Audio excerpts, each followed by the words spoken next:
Seiring bertambahnya jumlah pengungsi yang tersebar di beberapa titik, hal ini sudah bisa dikatakan sebagai suatu bencana di Provinsi Bali. Hal ini diungkapkan Gubernur Bali Made Mangkupastika ketika meninjau pengungsi di Gor Swecapura, Klungkung.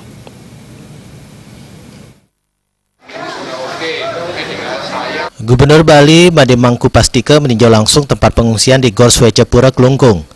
Dalam kunjungan tersebut, Gubernur Bali Made Mangkupastika mengatakan dengan situasi terkini di setiap pengungsian dan jumlah semakin bertambah, maka ini sudah bisa dikatakan sebagai suatu bencana di Provinsi Bali.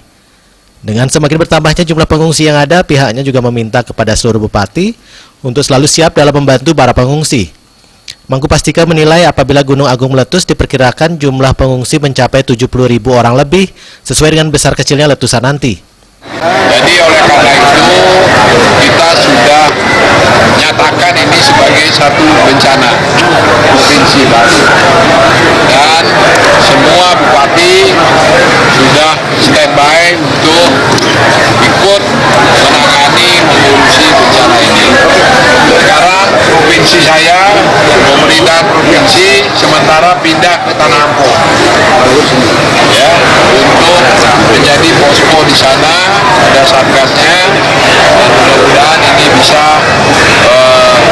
dalam tahap tanggap darurat ini bisa kita bekerja dengan baik sehingga tidak ada korban, tidak ada hal-hal yang dapat merugikan kita. Selain itu, sejumlah bantuan terus berdatangan silih berganti di Gor Swecapura, Klungkung. Seperti diketahui pula, jumlah pengungsi di Kabupaten Klungkung terus mengalami peningkatan. Andika, Bali TV.